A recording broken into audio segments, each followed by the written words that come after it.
Essential, life style, luxury, fuel, travel അങ്ങനെ പല കാറ്റഗറികളിലായിട്ട് പല വേരിയൻ ക്രെഡിറ്റ് കാർഡുകൾ HDFC ബാങ്ക് ഓഫർ ചെയ്യുന്നുണ്ട്. നമ്മളൊരു കാർഡിന് അപ്ലൈ ചെയ്യുവാൻ നേരത്ത് നമ്മുടെ ലൈഫ് സ്റ്റൈലിനോട് യോജിച്ചൊരു കാർഡ് വേണം തിരഞ്ഞെടുക്കാനായിട്ട്. ഇപ്പോൾ എക്സാമ്പിളായിട്ട് നമ്മൾ കൂടുതലായിട്ട് ഓൺലൈനിൽ സ്പെൻഡ് ചെയ്തൊരു വ്യക്തിയാണെങ്കിൽ ഓൺലൈനിൽ നമുക്ക് കൂടുതൽ ബെനിഫിറ്റ് കിട്ടുന്ന തരത്തിലുള്ള ഒരു കാർഡ് വേണം ചൂസ് ചെയ്യാൻ. അതേസമയം നമുക്ക് ഫ്യൂവൽ പേയ്മെൻറ്റ് ചെയ്യാനായിട്ടാണ് ഒരു കാർഡ് വേണ്ടതെങ്കിൽ നമുക്ക് ആ ഒരു കാറ്റഗറിയിൽ പലതരം കാർഡുകൾ അവൈലബിൾ ആണ്. അതുപോലെ തന്നെ നമ്മൾ ട്രാവൽ കൂടുതലായിട്ട് ചെയ്യുന്നൊരു വ്യക്തിയാണ്, നമുക്ക് അതുമായി ബന്ധപ്പെട്ടുള്ള സ്പെൻഡിങ്ങിനാണ് കാർഡ് വേണ്ടതെങ്കിൽ ആ ഒരു കാറ്റഗറിയിൽ നമുക്ക് കാർഡ് അവൈലബിൾ ആണ്. സോ ഈ രീതിയിൽ നമ്മളുടെ ആവശ്യം എന്താണോ അതിന് യോജിച്ച ഒരു കാർഡ് വേണം തിരഞ്ഞെടുക്കാൻ. HDFC ബാങ്ക് ഓഫർ ചെയ്യുന്ന ക്രെഡിറ്റ് കാർഡുകളിൽ തുടക്കക്കാർക്ക് കൺസിഡർ ചെയ്യാൻ പറ്റിയ 3 കാർഡ് വേരിയൻറ്റുകൾ പരിചയപ്പെടാം. അപ്ലൈ ചെയ്യാനുള്ള ലിങ്ക് ഞാൻ വീഡിയോക്ക് താഴെ നൽകുന്നുണ്ട്. നമുക്ക് 3 സ്റ്റെപ്പാണ് വരുന്നത്. 3 സ്റ്റെപ്പ് കംപ്ലീറ്റ് ചെയ്തുകൊണ്ട് നമുക്ക് ഡിജിറ്റലി തന്നെ കാർഡിന് അപ്ലൈ ചെയ്യാനായിട്ട് സാധിക്കും. ലിങ്ക് വീഡിയോക്ക് താഴെ നൽകുന്നുണ്ട്. ആദ്യത്തെ കാർഡ് വേരിയൻ്റ് ആണ് HDFC ബാങ്കിൻ്റെ മണി ബാക്ക് പ്ലസ് വേരിയൻറ്റ്. ഇപ്പോൾ ഒട്ടുമിക്ക ആളുകളും യൂസ് ചെയ്യുന്നത് ഈ ഒരു കാർഡ് വേരിയൻ്റ് ആയിരിക്കും. അപ്ലൈ ചെയ്യുമ്പോൾ മിക്കവർക്കും അപ്രൂവ് ആകുന്നത് ഈ ഒരു കാർഡ് വേരിയൻ്റ് ആണ്. ഈ ഒരു കാർഡിൻ്റെ ഫീച്ചേഴ്സ് നോക്കിക്കഴിഞ്ഞാൽ Amazon, Big Basket, Flipkart, Reliance Smart Store, അതുപോലെ തന്നെ സ്വിഗ്ഗി പ്ലാറ്റ്ഫോമുകളിൽ ഓരോ 150 രൂപ ഈ ഒരു കാർഡ് ഉപയോഗിച്ച് സ്പെൻഡ് ചെയ്യുമ്പോൾ നമുക്ക് 20 ക്യാഷ് ബാക്ക് പോയിന്റ് കിട്ടും. കണ്ടീഷൻ വരുന്നത് നമുക്ക് ഒരു ബില്ലിംഗ് സൈക്കിളിൽ മാക്സിമം 2500 ക്യാഷ് ബാക്ക് പോയിന്റ് വരെയാണ് നേടുവാനായിട്ട് സാധിക്കുക. അതുപോലെ തന്നെ നോൺ EMI സ്പെൻഡിങ് ആയിരിക്കണം. EMI സ്പെൻഡ് ആണെങ്കിൽ നമുക്കത് മറ്റൊരു തരത്തിലുള്ള ക്യാഷ് ബാക്ക് പോയിന്റ് ആണ് കിട്ടുന്നത്. മർച്ചൻറ്റ് ലൊക്കേഷനിലുള്ള EMI സ്പെൻഡിങ് ആണെങ്കിൽ നമുക്ക് ഓരോ 150 രൂപ സ്പെൻഡ് ചെയ്യുമ്പോഴും നമുക്ക് 10 ക്യാഷ് ബാക്ക് പോയിന്റ് ആണ് കിട്ടുന്നത്. ഇതിനും ഒരു കണ്ടീഷൻ വരുന്നുണ്ട്. നമുക്കൊരു ബില്ലിംഗ് സൈക്കിളിൽ പരമാവധി 2500 ക്യാഷ് ബാക്ക് പോയിന്റ് വരെയാണ് നേടുവാനായിട്ട് സാധിക്കുക. മറ്റു എല്ലാ സ്പെൻഡിങ്ങിനും നമുക്ക് ഓരോ 150 രൂപ സ്പെൻഡ് ചെയ്യുമ്പോൾ നമുക്ക് 2 ക്യാഷ് ബാക്ക് പോയിന്റ് കിട്ടും. ഇതിന് പ്രത്യേകിച്ച് ക്യാപ്പ് വരുന്നില്ല. നമുക്ക് unlimited cash back point offer ചെയ്യുന്നുണ്ട് ഈ ഒരു കാർഡ്. പിന്നെ നമുക്ക് ക്യാഷ് ബാക്ക് പോയിന്റ് കിട്ടാത്ത കുറച്ച് ട്രാൻസാക്ഷൻസ് ഉണ്ട്. അത് നോക്കിക്കഴിഞ്ഞാൽ നമുക്ക് ഫ്യൂവൽ സ്പെൻഡിങ്, അതുപോലെ തന്നെ prepaid card load, warden loading, voucher purchase, rent payment, government related transaction എന്നിവയൊക്കെ നമുക്ക് ഈ ഒരു കാർഡിൽ നമുക്ക് ക്യാഷ് ബാക്ക് പോയിന്റ് കിട്ടുകയില്ല. പിന്നെ ഈ ഒരു കാർഡിൽ നമുക്കൊരു മൈൽ സ്റ്റോൺ ബെനിഫിറ്റ് വരുന്നുണ്ട്. ക്വാർട്ടർലി 50,000 രൂപയ്ക്ക് മുകളിൽ ഈ ഒരു കാർഡ് ഉപയോഗിച്ച് സ്പെൻഡ് ചെയ്യുമ്പോൾ നമുക്ക് 500 രൂപയുടെ ഗിഫ്റ്റ് വൗച്ചർ കിട്ടും. ഇത് നമുക്ക് ഓരോ ക്വാർട്ടറിലും നമുക്ക് ലഭിക്കും. പിന്നെ ഈ ഒരു കാർഡിൽ വരുന്ന മറ്റൊരു ബെനിഫിറ്റ് ആണ് സ്വിഗ്ഗി ഡൈനൗട്ട് പ്രോഗ്രാം വഴി നമ്മൾ പാർട്ണർ റെസ്റ്റോറൻറ്റ്സിൽ നമ്മൾ പേയ്മെൻറ്റ് ചെയ്യുമ്പോൾ നമുക്ക് 20% ഡിസ്കൗണ്ട് ഈ ഒരു കാർഡിൽ നമുക്ക് ലഭിക്കുന്നുണ്ട്. ഇനി നമുക്ക് കിട്ടുന്ന ഈ ഒരു ക്യാഷ് ബാക്ക് പോയിന്റിൻ്റെ വാല്യൂ നോക്കിക്കഴിഞ്ഞാൽ നമുക്ക് ഈ ഒരു ക്യാഷ് ബാക്ക് പോയിന്റ് നമ്മളുടെ ക്രെഡിറ്റ് കാർഡ് സ്റ്റേറ്റ്മെൻറ്റ് ബാലൻസിനെ എഗെയിൻസ്റ്റ് ആയിട്ട് നമുക്ക് റിഡീം ചെയ്യാനായിട്ട് സാധിക്കും. അങ്ങനെ റിഡീം ചെയ്യുമ്പോൾ ഒരു ക്യാഷ് ബാക്ക് പോയിന്റ് എന്ന് പറയുന്നത് 25 പൈസയാണ്. അതായത് 4 ക്യാഷ് ബാക്ക് പോയിന്റ് ആണ് 1 രൂപ എന്ന് പറയുന്നത്. നമുക്കിത് നമ്മളുടെ ക്രെഡിറ്റ് കാർഡ് അക്കൗണ്ടിലേക്ക് നമുക്ക് റിഡീം ചെയ്തെടുക്കുവാനായിട്ട് സാധിക്കും. സോ നമ്മളുടെ സ്റ്റേറ്റ്മെൻറ്റ് ബാലൻസിൽ നമുക്കത് അഡ്ജസ്റ്റ് ചെയ്ത് കിട്ടും. മറ്റൊരു മെത്തേഡ് എന്ന് പറയുന്നത് HDFC ബാങ്കിൻ്റെ സ്മാർട്ട് ബൈ പ്ലാറ്റ്ഫോം വഴി നമുക്ക് ഫ്ലൈറ്റ് ടിക്കറ്റും ഹോട്ടൽ ടിക്കറ്റും ബുക്ക് ചെയ്യാനായിട്ട് യൂസ് ചെയ്യാം. അങ്ങനെ ബുക്ക് ചെയ്യുമ്പോൾ നമുക്ക് ഒരു ക്യാഷ് ബാക്ക് പോയിന്റിന് 25 പൈസ തന്നെയാണ് ലഭിക്കുന്നത്. അങ്ങനെ ഫ്ലൈറ്റും ഹോട്ടലും ബുക്ക് ചെയ്യുമ്പോൾ വരുന്ന ബുക്കിംഗ് എമൗണ്ടിൻ്റെ 50% വരെ നമുക്ക് ഈ രീതിയിൽ ഈ ഒരു ക്യാഷ് ബാക്ക് പോയിന്റ് ഉപയോഗിച്ച് പേ ചെയ്യാം. ബാക്കി 50% നമ്മൾ ക്രെഡിറ്റ് കാർഡ് ഉപയോഗിച്ച് പേയ്മെൻറ്റ് ചെയ്യേണ്ടതായിട്ട് വരും. അപ്പോൾ ഈ 2 മെത്തേഡ് വഴിയാണ് നമുക്ക് റിഡീം ചെയ്യാനായിട്ട് സാധിക്കുക. പിന്നെ നമുക്ക് സ്മാർട്ട് ബൈ പ്ലാറ്റ്ഫോമിലെ കുറച്ച് പ്രൊഡക്റ്റ് കാറ്റലോഗ് ഉണ്ട്. അപ്പോൾ പ്രൊഡക്റ്റുകൾ നമുക്ക് ഈ ഒരു ക്യാഷ് ബാക്ക് പോയിന്റ് ഉപയോഗിച്ച് നമുക്ക് പർച്ചേസ് ചെയ്യാനും സാധിക്കും. ഏത് മെത്തേഡ് ആണെങ്കിലും നമുക്ക് കിട്ടുന്ന ക്യാഷ് ബാക്ക് പോയിന്റിൻ്റെ വാല്യൂ വരുന്നത് ഒരു ക്യാഷ് ബാക്ക് പോയിന്റ് എന്ന് പറയുന്നത് 25 പൈസയാണ്. ഇനി ഒരു കാർഡിൻ്റെ ഫീസ് ആൻഡ് ചാർജസ് നോക്കാം. ഈ ഒരു കാർഡിൻ്റെ ജോയിനിങ് ഫീസും അതുപോലെ തന്നെ റിന്യൂവൽ ഫീസും വരുന്നത് 500 രൂപ പ്ലസ് GST ആണ്. നമ്മൾ ഈ ഒരു ജോയിനിങ് ഫീസ് നൽകി കഴിയുമ്പോൾ നമുക്ക് 500 ക്യാഷ് ബാക്ക് പോയിന്റ് കിട്ടും വെൽക്കം ബെനിഫിറ്റ് ആയിട്ട്. പിന്നെ നമുക്ക് ആനുവൽ ഫീസ് വേവ് ചെയ്യാനുള്ള ഒരു ഓപ്ഷൻ ലഭ്യമാണ്. നമ്മൾ ആനുവലി 50,000 രൂപയ്ക്ക് മുകളിൽ ഈ ഒരു കാർഡ് ഉപയോഗിച്ച് സ്പെൻഡ് ചെയ്ത് കഴിഞ്ഞാൽ നമുക്ക് ഓരോ വർഷവും നമുക്ക് ആ ഒരു റിന്യൂവൽ ഫീസ് നമുക്ക് വേവ് ചെയ്ത് കിട്ടും. പിന്നെ ഈ ഒരു കാർഡിൽ വരുന്ന ഫ്യൂൾ സർചാർജ് വേവർ നോക്കിക്കഴിഞ്ഞാൽ 1% സർചാർജ് നമുക്ക് വേവ് ചെയ്ത് കിട്ടും. ഒരു ബില്ലിംഗ് സൈക്കിളിൽ മാക്സിമം 250 രൂപ വരെയാണ് വേവ് ചെയ്ത് കിട്ടുക.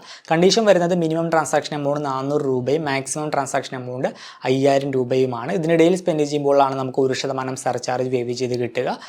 സർചാർജ് വേവ് ചെയ്ത് കിട്ടിയാലും സർചാർജിൻ്റെ GST വേവ് ചെയ്ത് കിട്ടുകയില്ല. അത് നമ്മൾ നൽകേണ്ടതായിട്ട് വരും. തുടക്കക്കാർക്ക് കൺസിഡർ ചെയ്യാൻ പറ്റിയ HDFC ബാങ്കിൽ നിന്നുള്ള രണ്ടാമത്തെ കാർഡ് വേരിയൻ്റാണ് മില്ലേനിയ ക്രെഡിറ്റ് കാർഡ്. ഈ ഒരു കാർഡിൻ്റെ കീ ഫീച്ചേഴ്സ് നോക്കിക്കഴിഞ്ഞാൽ Amazon, Book My Show, Cult Fit, അതുപോലെ തന്നെ ഫ്ലിപ്കാർട്ട്, പിന്നെ Myntra, Sony LIV, Swiggy, Tata CLiQ, Uber, Zomato എന്നീ പ്ലാറ്റ്ഫോമുകളിൽ ഈ ഒരു കാർഡ് ഉപയോഗിച്ച് സ്പെൻഡ് ചെയ്യുമ്പോൾ നമുക്ക് 5% ക്യാഷ് ബാക്ക് പോയിന്റ് കിട്ടും.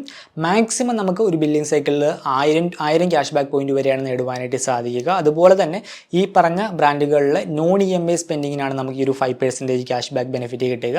ഇനി നമ്മൾ EMI സ്പെൻഡിങ് ആണെങ്കിൽ അതിന് നമുക്ക് ഈ ഒരു കാർഡിൽ ക്യാഷ് ബാക്ക് കിട്ടും. ആ ഒരു സിറ്റുവേഷനിൽ നമുക്ക് 5% പകരം 1% ക്യാഷ് ബാക്ക് പോയിന്റ് ആയിരിക്കും ലഭിക്കുക. പിന്നെ ഫ്യൂവൽ പർച്ചേസ് ഒഴികെയുള്ള മറ്റെല്ലാ ട്രാൻസാക്ഷൻസ് ഇൻക്ലൂഡിംഗ് വാലറ്റ് ലോഡിംഗ് അതുപോലെ തന്നെ EMI ഏത് ട്രാൻസാക്ഷൻ ആണെങ്കിലും നമുക്ക് 1% ക്യാഷ് ബാക്ക് കിട്ടും. ഇതിനും ഒരു ക്യാപ്പ് വരുന്നുണ്ട്. ഒരു ബില്ലിംഗ് സൈക്കിളിൽ മാക്സിമം 1000 ക്യാഷ് ബാക്ക് പോയിന്റ് വരെയാണ് നമുക്ക് നേടുവാനായിട്ട് സാധിക്കുക. പിന്നെ നമുക്ക് ഈ ഒരു ക്യാഷ് ബാക്ക് പോയിന്റ് കിട്ടാത്ത കുറച്ച് ട്രാൻസാക്ഷൻസ് ഉണ്ട്. അത് നോക്കിക്കഴിഞ്ഞാൽ റെന്റ് പേയ്മെന്റ്, പിന്നെ ഫ്യൂവൽ, പിന്നെ ഗവൺമെന്റ് റിലേറ്റഡ് ട്രാൻസാക്ഷൻ ആണെങ്കിൽ നമുക്ക് ഈ ഒരു കാർഡിൽ നമുക്ക് ക്യാഷ് ബാക്ക് കിട്ടുകയില്ല. പിന്നെ ഈ ഒരു കാർഡിൽ നമുക്കൊരു മൈൽ സ്റ്റോൺ ബെനിഫിറ്റ് വരുന്നുണ്ട്. ഓരോ ക്വാർട്ടറിൽ നമ്മൾ 1,00,000 രൂപയ്ക്ക് മുകളിൽ ഈ ഒരു കാർഡ് ഉപയോഗിച്ച് സ്പെൻഡ് ചെയ്ത് കഴിഞ്ഞാൽ നമുക്ക് 1000 രൂപയുടെ ഗിഫ്റ്റ് വൗച്ചർ ഓരോ ക്വാർട്ടറിൽ നമുക്ക് മൈൽ സ്റ്റോൺ ബെനിഫിറ്റ് ആയിട്ട് ലഭിക്കും. ഇനി നമുക്ക് ഈ ഒരു കാർഡിൽ ലഭിക്കുന്ന ക്യാഷ് ബാക്ക് പോയിന്റിന്റെ വാല്യൂ നോക്കാം. നമ്മൾ ഈ ഒരു ക്യാഷ് ബാക്ക് പോയിന്റ് നമ്മുടെ ക്രെഡിറ്റ് കാർഡ് സ്റ്റേറ്റ്മെന്റ് ബാലൻസിന് എഗെയിൻസ്റ്റ് ആയിട്ടാണ് റിഡീം ചെയ്യുന്നതെങ്കിൽ ഒരു ക്യാഷ് ബാക്ക് പോയിന്റിന് ₹1 എന്ന് പറഞ്ഞ വാല്യൂ കിട്ടും. അതായത് 1000 ക്യാഷ് ബാക്ക് പോയിന്റ് എന്ന് പറയുന്നത് 1000 രൂപയ്ക്ക് ഇക്വലന്റ് ആണ്. നമുക്ക് നെറ്റ് ബാങ്കിങ് വഴിയും അതുപോലെ തന്നെ HDFC ബാങ്കിന്റെ മൊബൈൽ ആപ്പ് ഉപയോഗിച്ചും നമുക്ക് സ്റ്റേറ്റ്മെന്റ്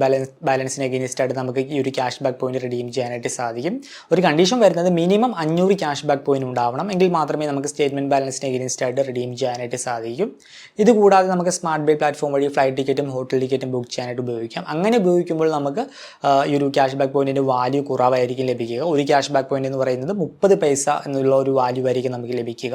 നമ്മൾ സ്റ്റേറ്റ്മെന്റ് ബാലൻസിന് എഗെയിൻസ്റ്റ് ആയിട്ട് റിഡീം ചെയ്യുമ്പോൾ ഒരു ക്യാഷ് ബാക്ക് പോയിന്റിന് ₹1 ലഭിച്ചിരുന്നു. പക്ഷേ ഈ രീതിയിൽ ഫ്ലൈറ്റ് ടിക്കറ്റും ഹോട്ടൽ ടിക്കറ്റും ബുക്ക് ചെയ്യുമ്പോൾ നമ്മൾ അതിനായിട്ട് റിഡീം ചെയ്യുമ്പോൾ നമുക്ക് ഒരു ക്യാഷ് ബാക്ക് പോയിന്റിന് 30 പൈസ മാത്രമാണ് ലഭിക്കുക. ഫ്ലൈറ്റ് ടിക്കറ്റും ഹോട്ടൽ ടിക്കറ്റും ബുക്ക് ചെയ്യാനായിട്ടാണ് റിഡീം ചെയ്യുന്നതെങ്കിൽ ബുക്കിംഗ് എമൗണ്ടിന്റെ 50% നമുക്ക് ഈ രീതിയിൽ ക്യാഷ് ബാക്ക് പോയിന്റ് ഉപയോഗിച്ച് നമുക്ക് പേ ചെയ്യാം. ബാക്കി 50% നമ്മളുടെ ക്രെഡിറ്റ് കാർഡ് ഉപയോഗിച്ച് പേ ചെയ്യേണ്ടതായിട്ട് വരും. പിന്നെ നമുക്ക് ലഭിക്കുന്ന ക്യാഷ് ബാക്ക് പോയിന്റിന് ഒരു വാലിഡിറ്റി വരുന്നുണ്ട്. നമുക്ക് കിട്ടിയ ഒരു ഡേറ്റ് മുതൽ 2 വർഷമാണ് ഈ ഒരു ക്യാഷ് ബാക്ക് പോയിന്റിന്റെ വാലിഡിറ്റി വരുന്നത്. 2 വർഷമായിട്ട് നമ്മൾ റിഡീം ചെയ്തില്ല എന്നുണ്ടെങ്കിൽ ആ ഒരു ക്യാഷ് ബാക്ക് പോയിന്റ് എക്സ്പയർ ആയി പോകും. പിന്നെ വരുന്ന മറ്റൊരു ബെനിഫിറ്റ് ആണ് സ്വിഗ്ഗി ഡൈൻ ഔട്ട് പ്രോഗ്രാം വഴി പാർട്ണർ റെസ്റ്റോറൻറ്റ്സിൽ പേയ്മെന്റ് ചെയ്യുമ്പോൾ നമുക്ക് അപ് ടു 20% വരെ ഡിസ്കൗണ്ട് നേടാം. പിന്നെ ഈ ഒരു കാർഡ് വേരിയന്റിൽ നമുക്ക് കോംപ്ലിമെന്ററി ആയിട്ട് ലോഞ്ച് ആക്സസ് വരുന്നുണ്ട്. സെലക്ടഡ് ഡൊമസ്റ്റിക് ലോഞ്ചുകൾ നമുക്ക് വർഷത്തിൽ 8 തവണ കോംപ്ലിമെന്ററി ആയിട്ട് ആക്സസ് ചെയ്യാനായിട്ട് സാധിക്കും. അതായത് ക്വാർട്ടറിൽ 2 തവണ നമുക്ക് ആക്സസ് ചെയ്യാം. ലോഞ്ചുകളുടെ ലിസ്റ്റ് കാണുന്നതാണ്. പിന്നെ ഒരു കാർഡിലും നമുക്ക് ഫ്യൂൽ സർചാർജ് വേവർ വരുന്നുണ്ട്.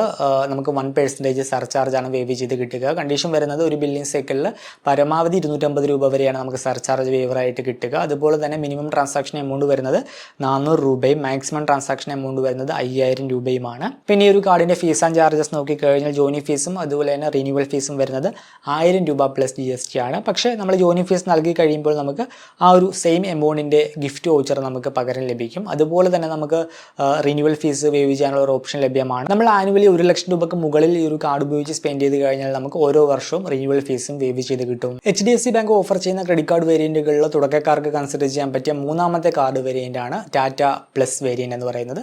ടാറ്റയുമായിട്ട് ചേർന്ന് പുറത്തിറക്കുന്ന ഒരു കോ ബ്രാൻഡഡ് ക്രെഡിറ്റ് കാർഡാണ് ഈ ഒരു Tata nu plus credit card. ഇതിന്റെ ഫീച്ചേഴ്സ് നോക്കിക്കഴിഞ്ഞാൽ ഈ കാണുന്ന 13 ടാറ്റയുടെ പാർട്ണർ ബ്രാൻഡ്സിൽ നമുക്ക് 2% ന്യൂ കോയിൻ കിട്ടും. നോൺ EMI സ്പെൻഡിങ്ങിനാണ് ഈ ഒരു 2% ന്യൂ കോയിൻ കിട്ടുക. EMI സ്പെൻഡിങ് ആണെങ്കിൽ നമുക്ക് ഏത് മർച്ചൻ്റ് ആണെങ്കിലും നമുക്ക് 1% ന്യൂ കോയിൻ ആണ് ലഭിക്കുന്നത്. പിന്നെ നമുക്ക് ഈ ഒരു കാർഡ് വേരിയന്റ് നമുക്ക് വിസ കൂടാതെ നമുക്ക് റുപ്പയിലും ഓപ്റ്റ് ചെയ്യാനായിട്ട് സാധിക്കും. റുപ്പ ആണെങ്കിൽ നമുക്ക് അത് ഉപയോഗിച്ച് UPI പേയ്മെന്റ് ചെയ്യാനായിട്ട് സാധിക്കും. അങ്ങനെ UPI പേയ്മെന്റ് ചെയ്യുമ്പോൾ നമുക്ക് 1% ന്യൂ കോയിൻ ലഭിക്കും. മാക്സിമം നമുക്ക് ഈ ഒരു UPI പേയ്മെന്റിന്റെ കാര്യത്തിൽ ഒരു ബില്ലിംഗ് സൈക്കിളിൽ 500 ന്യൂ കോയിൻ ആണ് നേടുവാനായിട്ട് സാധിക്കുക. പിന്നെ ടാറ്റ ന്യൂ ആപ്പ് അല്ലെങ്കിൽ ടാറ്റ ന്യൂ വെബ്സൈറ്റ് വഴി നമ്മൾ സെലക്ടഡ് കാറ്റഗറീസിൽ സ്പെൻഡ് ചെയ്യുമ്പോൾ നമുക്ക് ടാറ്റ ന്യൂ പാസ് വഴി അഡീഷണൽ ന്യൂ കോയിൻ കൂടി ലഭിക്കും. 5% ന്യൂ കോയിൻ ആണ് കിട്ടുന്നത്. അങ്ങനെ മൊത്തം ഈ ഒരു കാർഡിൽ നമുക്ക് ഈ ഒരു ടാറ്റ പാർട്ണർ ബ്രാൻഡ്സിൽ ഏകദേശം ഒരു 7% ന്യൂ കോയിൻ വരെ നേടുവാനായിട്ട് സാധിക്കും ഈ ഒരു ന്യൂ പാസ് വഴിയും. അതുപോലെ തന്നെ കാർഡിന്റെ ഡീഫോൾട്ട് ആയിട്ടുള്ള 2% ന്യൂ കോയിൻ, അങ്ങനെ മൊത്തം 7% ന്യൂ കോയിൻ നമുക്ക് സെലക്ടഡ് കാറ്റഗറീസിൽ നേടുവാനായിട്ട് സാധിക്കും. പിന്നെ നമുക്ക് ന്യൂ കോയിൻ കിട്ടാത്ത കുറച്ച് ട്രാൻസാക്ഷൻസ് ഉണ്ട്. അത് നോക്കിക്കഴിഞ്ഞാൽ വാലറ്റ് ലോഡിംഗ്, ഫ്യൂവൽ സ്പെൻഡിങ്, പിന്നെ ഗവൺമെന്റ് ട്രാൻസാക്ഷൻ, പിന്നെ സ്മാർട്ട് EMI, അതായത് നമ്മൾ പ്രൊഡക്റ്റ് പർച്ചേസ് ചെയ്ത ശേഷം EMI ആയിട്ട് കൺവേർട്ട് ചെയ്യുന്നത്, പിന്നെ വൗച്ചർ പർച്ചേസ്, അങ്ങനെയുള്ള ട്രാൻസാക്ഷനുകൾക്ക് നമുക്ക് ന്യൂ കോയിൻ കിട്ടുകയില്ല. ഈവൻ റെന്റ് പേയ്മെന്റിന് നമുക്ക് ന്യൂ കോയിൻ കിട്ടുകയില്ല. പിന്നെ ഗ്രോസറി പർച്ചേസ് ആണെങ്കിൽ നമുക്ക് ലഭിക്കുന്ന ന്യൂ കോയിൻ ഒരു ക്യാപ്പ് വരുന്നുണ്ട്. നമുക്ക് ഒരു ബില്ലിംഗ് സൈക്കിളിൽ മാക്സിമം 1000 ന്യൂ കോയിൻ വരെയാണ് നേടുവാനായിട്ട് സാധിക്കുക. പിന്നെ ഈ ഒരു കാർഡിൽ നമുക്ക് കോംപ്ലിമെന്ററി ആയിട്ട് ലോഞ്ച് ആക്സസ് വരുന്നുണ്ട്. സെലക്ടഡ് ഡൊമസ്റ്റിക് ലോഞ്ചുകൾ നമുക്ക് വർഷത്തിൽ 4 തവണ ആക്സസ് ചെയ്യാനായിട്ട് സാധിക്കും. അതായത് ക്വാർട്ടർലി നമുക്ക് 1 തവണ ഈ ലോഞ്ചുകൾ നമുക്ക് കോംപ്ലിമെന്ററി ആയിട്ട് ആക്സസ് ചെയ്യാം. ലോഞ്ചുകളുടെ ലിസ്റ്റ് കാണുന്നതാണ്. പിന്നെ ഈ ഒരു കാർഡിലും ഫ്യൂവൽ സർചാർജ് വേവർ വരുന്നുണ്ട്. 1% സർചാർജ് ചാർജാണ് നമുക്ക് വേവ് ചെയ്ത് കിട്ടുക. മാക്സിമം നമുക്കൊരു ബില്ലിംഗ് സൈക്കിളിൽ 250 രൂപ വരെയാണ് നമുക്ക് വേവ് ചെയ്ത് കിട്ടുക. കണ്ടീഷൻ വരുന്നത് മിനിമം ട്രാൻസാക്ഷൻ എമൗണ്ട് 400 രൂപയാണ്, മാക്സിമം ട്രാൻസാക്ഷൻ എമൗണ്ട് 5000 രൂപയുമാണ്. ഇനി നമുക്ക് ലഭിക്കുന്ന ന്യൂ കോയിനിൻ്റെ വാല്യൂവും അതുപോലെ തന്നെ എങ്ങനെ റിഡീം ചെയ്യാമെന്ന് നോക്കാം. ഒരു ന്യൂ കോയിൻ എന്ന് പറയുന്നത് 1 രൂപയ്ക്ക് തുല്യമാണ്. പക്ഷേ നമുക്ക് ഈ ഒരു ന്യൂ കോയിൻ ടാറ്റ പാർട്ണർ ബ്രാൻഡ്സിൽ മാത്രമാണ് റിഡീം ചെയ്യാനായിട്ട് സാധിക്കുക. ഈ കാണുന്ന ബ്രാൻഡുകളിൽ നമുക്ക് റിഡീം ചെയ്യാം. ചില ബ്രാൻഡുകളിൽ നമുക്ക് ഓൺലൈനിൽ മാത്രമാണ് റിഡീം ചെയ്യാനായിട്ട് സാധിക്കുക. അതേസമയം നമുക്ക് ഈ കാണുന്ന ക്രോമ അതുപോലെ തന്നെ IHCL, വെസ്റ്റിസൈഡ് പോലുള്ള ബ്രാൻഡുകളിൽ നമുക്ക് ഓഫ്ലൈനായിട്ട് സ്റ്റോറിൽ ഡയറക്റ്റ് ആയിട്ടും റിഡീം ചെയ്യാനായിട്ട് സാധിക്കും. വാല്യൂ ആദ്യം പറഞ്ഞതുപോലെ ഒരു ന്യൂ കോയിൻ എന്ന് പറയുന്നത് 1 രൂപയ്ക്ക് തുല്യമാണ്. പിന്നെ ഈ ഒരു കാർഡിൻ്റെ ഫീസ് ആൻഡ് ചാർജസ് നോക്കാം. ജോയിനിങ് ഫീസും അതുപോലെ തന്നെ റിന്യൂവൽ ഫീസും വരുന്നത് 499 രൂപ പ്ലസ് GST ആണ്. പക്ഷേ നമ്മൾ ഈ ഒരു ജോയിനിങ് ഫീസ് പേ ചെയ്ത് കഴിഞ്ഞാൽ നമ്മൾ കാർഡ് ഇഷ്യൂ ചെയ്ത് 30 ദിവസത്തിനുള്ളിൽ ഒരു ട്രാൻസാക്ഷൻ ചെയ്ത് കഴിഞ്ഞാൽ നമുക്ക് 499 ന്യൂ കോയിൻ നമുക്ക് ക്രെഡിറ്റ് ചെയ്ത് കിട്ടും. ഇത് ഈക്വലൻ്റ് ടു 499 രൂപയാണ്. പിന്നെ ആനുവലി നമുക്ക് റിന്യൂവൽ ഫീസ് വേവ് ചെയ്യാനുള്ള ഒരു ഓപ്ഷനുണ്ട്. ആനുവലി നമ്മൾ 1 ലക്ഷം രൂപയ്ക്ക് മുകളിൽ ഈ ഒരു കാർഡ് ഉപയോഗിച്ച് സ്പെൻഡ് ചെയ്ത് കഴിഞ്ഞാൽ നമുക്ക് ആനുവൽ ഫീസും വേവ് ചെയ്ത് കിട്ടും. സോ HDFC ബാങ്ക് ഓഫർ ചെയ്യുന്ന ക്രെഡിറ്റ് കാർഡ് വേരിയൻറ്റുകളിൽ തുടക്കക്കാർക്ക് കൺസിഡർ ചെയ്യാൻ പറ്റിയ 3 കാർഡ് വേരിയൻറ്റുകളാണ് ഇവയൊക്കെ. ഈ 3 വേരിയൻറ്റുകളും ഒട്ടുമിക്കവർക്കും അപ്ലൈ ചെയ്താൽ കിട്ടുന്നുണ്ട്. അതുകൊണ്ടാണ് നമ്മൾ ഒരു എൻട്രി ലെവൽ കാർഡ് എന്ന രീതിയിൽ ഇതും 3 കൺസിഡർ ചെയ്തത്. ഈ 3 കാർഡ് വേരിയൻറ്റുകളിൽ ഏതെങ്കിലും യൂസ് ചെയ്യുന്നവരുണ്ടെങ്കിൽ നിങ്ങളുടെ എക്സ്പീരിയൻസ് കമൻറ്റായിട്ട് രേഖപ്പെടുത്തുക. ഇനി HDFC ബാങ്കിൻ്റെ കാർഡുകളിലെ പൊതുവായിട്ടുള്ള കുറച്ച് ചാർജുകൾ നോക്കാം. ക്യാഷ് അഡ്വാൻസ് ചാർജ് വരുന്നത് നമ്മൾ വിഡ്രോ ചെയ്യുന്ന എമൗണ്ടിൻ്റെ 2.5%, മിനിമം 500 രൂപ പ്ലസ് GST ആണ്. അതായത് ATM വഴി ക്യാഷ് വിഡ്രോ ചെയ്ത് കഴിഞ്ഞാൽ ഈ പറഞ്ഞ ചാർജ് കൊടുക്കണം.